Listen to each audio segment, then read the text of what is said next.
Viewers welcome to my channel you watching ATV. आज के इस वीडियो में हम पाई के बारे में बात करेंगे। पाई को आप सब अच्छे से जानते होंगे। पाई का इस्तेमाल सबसे ज़्यादा मेंसुरेशन में किया जाता है और इसका जो वैल्यू होता है वो होता है 22 डिवाइडेड बाई 7। इसे जब हम डिवाइड करते हैं तो इसका वैल्यू आता है 3.14 समथिंग। मतलब ये पॉइंट के बाद ये वैल्यू रुकता नहीं है, लगातार बढ़ता ही जाता है। ऐसा हम कह सकते हैं 22/7 जो वैल्यू है वो एक अप्रॉक्सीमेट वैल्यू है, एक्यूरेट वैल्यू नहीं है। फिर भी इसे हम काफ़ी ज़्यादा एक्यूरेट वैल्यू मानते हैं और हर जगह हम पाई का वैल्यू 22/7 ही रखते हैं और इस्तेमाल करते हैं। पर ये जो वैल्यू है 22/7, ये वैल्यू आया कहाँ से, इसे आज की इस वीडियो में हम प्रैक्टिकली प्रूव करके देखेंगे। इसके लिए हम एक सर्कल का और थ्रेड का इस्तेमाल करेंगे।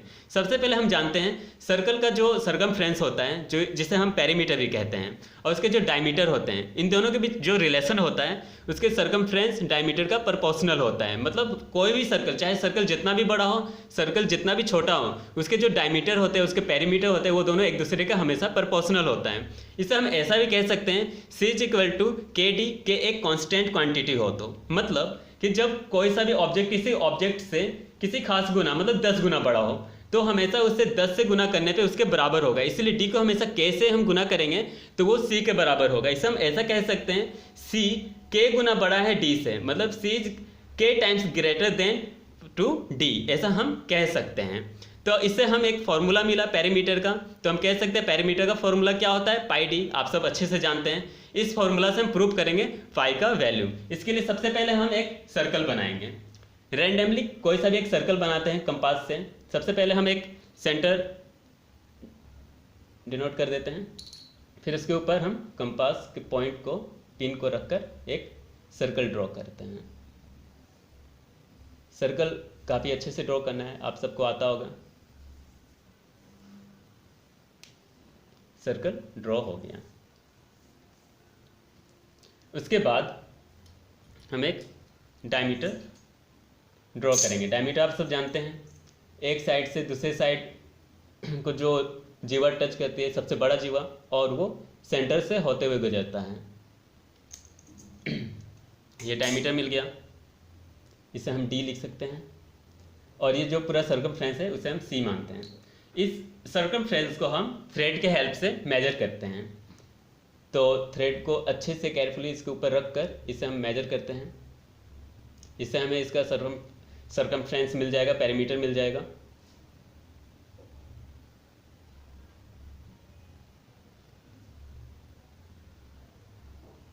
इसे काफ़ी अच्छे से मेजर करना है, काफ़ी ध्यान से, काफ़ी अच्छे से। हाँ, ये पॉइंट मिला, ये पॉइंट मिला। यहाँ पर हम डॉट भी लगा सकते हैं। मिल गया। यहाँ पर हम कट लगाएंगे, आपको डॉट दिख रहा होगा। यहाँ पर हम कट लगाएंगे एक, ये कट गया। अब इतना लंबा हमें एक लाइन ड्रॉ करना है, लाइन ड्रॉ करना है इतना लंबा। स्टार्ट पॉइंट में एक डॉट और इतना लंबा लाइन लेते हुए इसके एंड पॉइंट में एक डॉट लगाएंगे। ये दो डॉट हमें मिल गया, इन दोनों के बीच एक लाइन सेगमेंट बनाएंगे।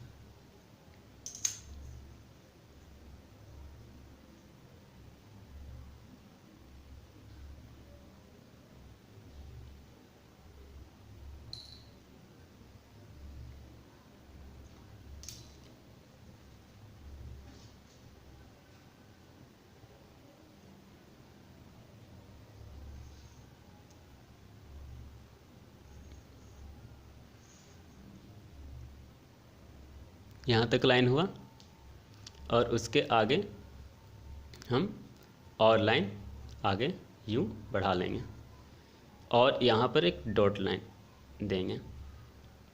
मतलब ये एक डॉट लाइन, उसे हम रेड लाइन से कट कर लेंगे। तो यहाँ से लेकर यहाँ तक जो दूरी हुआ, ये इसके सरकमफ्रेंस के बराबर हुआ, इतना लंबा लाइन। इसे हम D से डिवाइड करेंगे।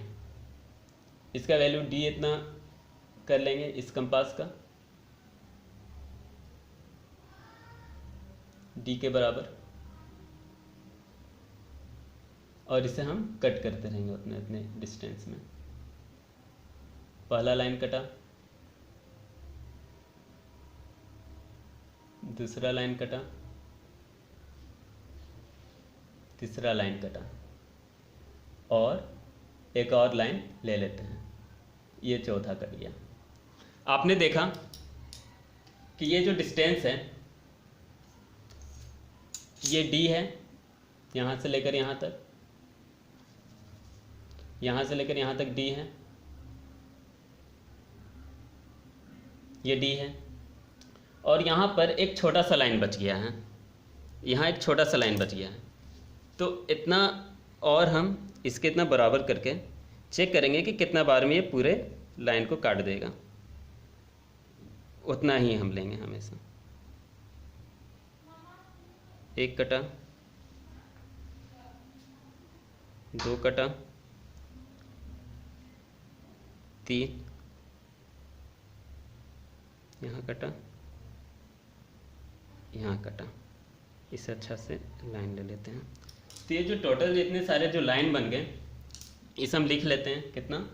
1 2 3 4 5 6 7। और जो हमारा जो टोटल लाइन डिस्टेंस है वो C का, वो यहाँ से लेकर यहाँ तक है, ये हमारा C है। अब इसमें हमें क्या दिख रहा है? ये एक D है, तो ये पूरा लाइन इतना हम D मान सकते हैं। इसमें अंदर 7 है, तो एक भाग को हम 1/7 मान सकते हैं, मतलब D/7 इसे लिख सकते हैं। इतना लाइन को D/7 हम मान सकते हैं। मतलब क्या हुआ वैल्यू हमारा? C का वैल्यू क्या हुआ हमारा? C का वैल्यू हुआ हमारा C = 1 2 3D + D/7। इसे हम ऐसा लिख सकते हैं। 7 एलसीएम ले लिए, यहाँ पर इसके नीचे एक है तो 7 को गुणा किए 21 प्लस ये D प्लस सिर्फ D = 22D / 7। और हम जानते हैं C का वैल्यू क्या है? πD। तो पाई का वैल्यू क्या हुआ? D डिवाइड में चला गया, 22 / 7, ऊपर D है, फिर नीचे भी एक D चला गया, D कैंसिल हो गया, तो हमारा पाई का वैल्यू क्या हो गया? 22/7। इस तरीके से हमें पाई का वैल्यू मिल गया। ये कैसे हुआ?